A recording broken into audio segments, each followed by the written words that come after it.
kept me searching within these walls. Home is now the place of refuge and escape. Serenity surrounds me. A miracle is happening to me. I'm finally learning what a home can be. Within these walls, I have learned to fly, to take charge of my life and find the peace inside me. Within these walls, we love and work and play, finding joy along the way. And now I want to stay within these walls. It's early, it needs washed. Within these walls, my thoughts would pull me down. I wouldn't look around to see that love surrounds me. Within these walls, friends now gather here, and laughter fills the air. It's all that I was wanting. I've tried before to do it on my own. Now I found a way to make a home. Within these walls, I have learned to fly, to take charge of my life and find the peace inside me. Within these walls, we love and work and play, finding joy along the way. And now I want to stay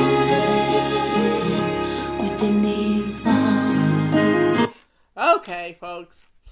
Thank you for understanding why I'm running late for tea time. But my next door neighbor called, and I haven't been able to go see her because she's very ill. She spent 3 weeks in the hospital, one of which she was unconscious. And she called me, and she's asked me to call her often, and I will do that. I'm going to put it on my calendar to call her every couple of days and check on her. She has MS and she's in a wheelchair, but when she was in the hospital, she has a bad wound on her tailbone. She got a bed sore on her tailbone. They had to do surgery on her before they could even send her home from the hospital. And she's having a wound care, healthcare professional come by 3 times a week. And Patty's been through this. We know what it's like to go through this stuff. But we just talked and had the best time, and I couldn't tell her I had to get off the phone because she needed me. And you know, sometimes you need somebody with skin on.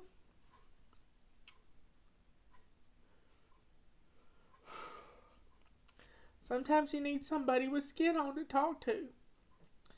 And so I'm going to make a commitment to be on the phone and talk to her every day. She was talking on her watch. And she was trying to sit up in the bed, but she was getting tired. So we talked for about 45 minutes. So I was really proud of her. It sort of makes the time pass. And just... they kept telling her husband she was going to die when she was in the hospital. They kept telling her. And it was just really hard for him.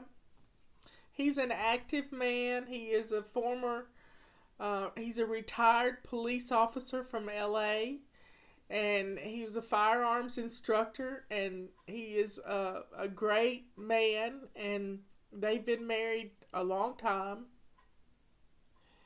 And they moved here. And they found she was having this mucus. And she was aspirating this mucus into her lungs and she would get pneumonia. That's why she had to go to the hospital. And then Neil got the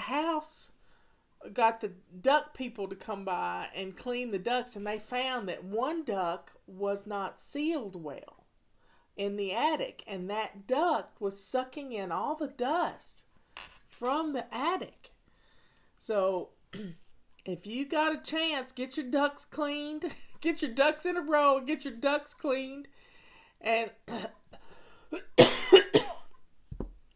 and make sure that you're putting good air into your house. Let's see. I gave her a prayer cloth. What is her name? Her name is Laura. Laura.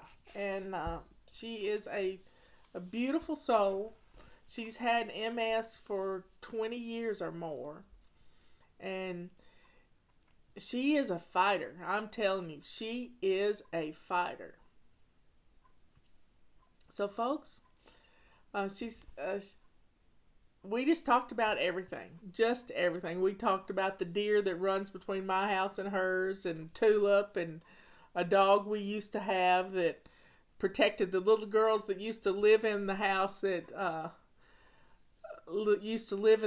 she lives in. And we just told stories and some fun stuff and some common sense stuff, because my mother had a wound on her foot and they wanted to amputate part of her foot. And I said, no, you make it where she can't walk, and she needs to walk. And so I healed that wound with common sense, making sure she had heat going down to her feet with some lap robes that would keep her legs warm and keep her circulation going. And it healed that. Patty's had a bad wound too, and she took some supplements, and those supplements, she took them again when she burned her hand in October. She took them again, and the skin has grown back on her hand like it's a miracle. So there's some things we can do to help promote the healing, and prayer. So pray for my next door neighbor, Laura. She is, she's a strong woman. She really is. So keep her in your prayers. And drink up.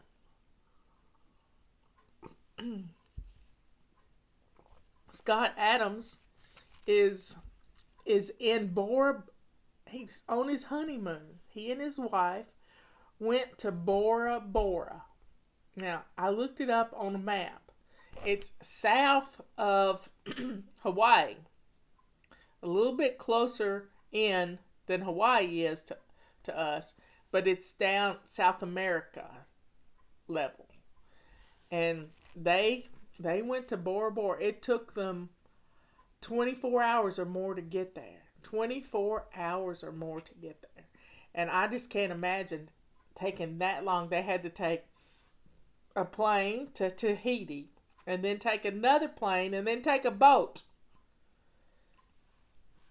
to get there. I just can't imagine. Somebody said, "Is your hair wet?" No, it's oily. I need to get in the tub and wash it.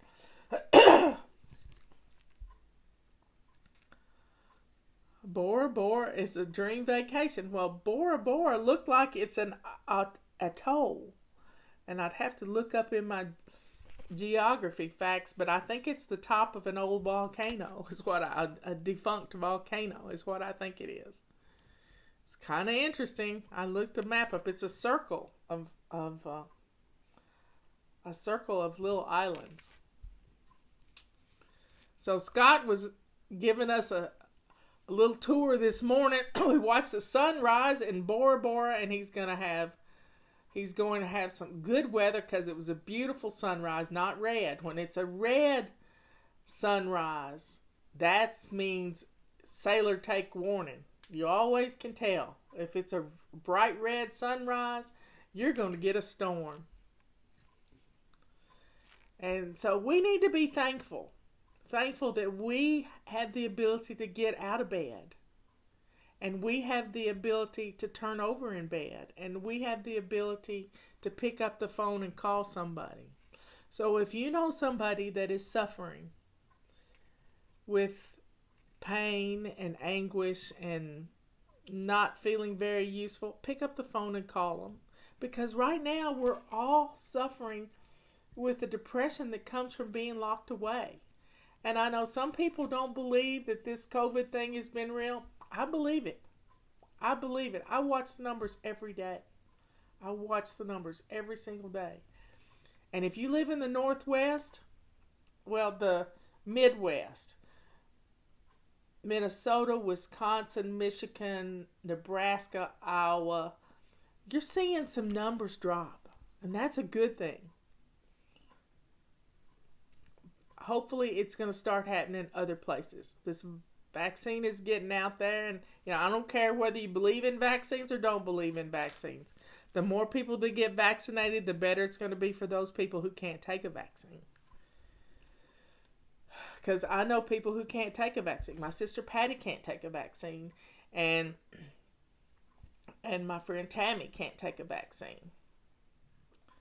So we just have to be thankful. And if you know somebody that needs to hear a voice, I mean, Laura was so happy to see the UPS guy drive up to her house and honk the horn. She lives for the UPS guy. Now she can't talk to him. But I know people who've had this virus. I didn't know anybody that ever died from the flu. Nope. But I've known people that be really sick with this virus. Some of them twice. So be thankful.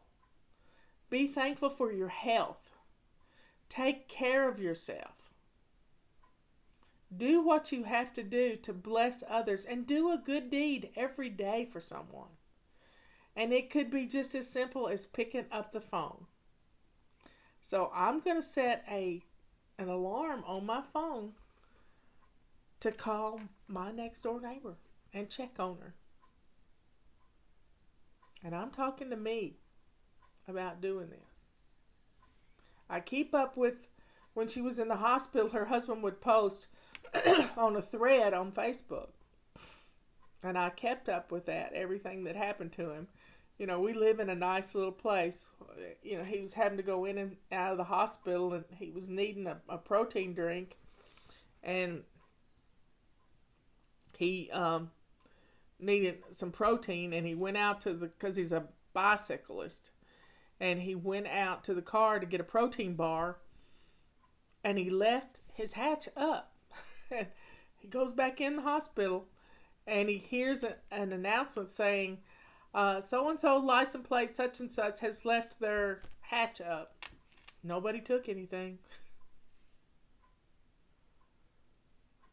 So folks, you might not know what to say to somebody, but you can let them talk, and you can tell stories, and you can have a cup of tea with them just like we're doing now. It's all about reaching out and touching somebody and loving them. It's all we can do right now. That is all we can do. Well, folks, y'all be good, kind, and sweet. It's date night. What are you doing for date night? I think we might eat German food tonight. But Laura told me about this restaurant in town called The Diner, and that they have Greek food. Oh, Laura Wimberly lost her grandpa today. God rest his soul. Be praying for your family. So, folks, be good, kind, and sweet. Do something for date night. I love you all. Thanks for understanding that I was needed somewhere else today. Somebody needed me today. And it feels good to be needed every once in a while, doesn't it?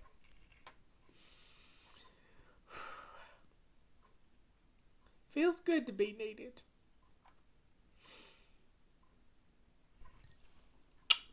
I'll see y'all tomorrow morning.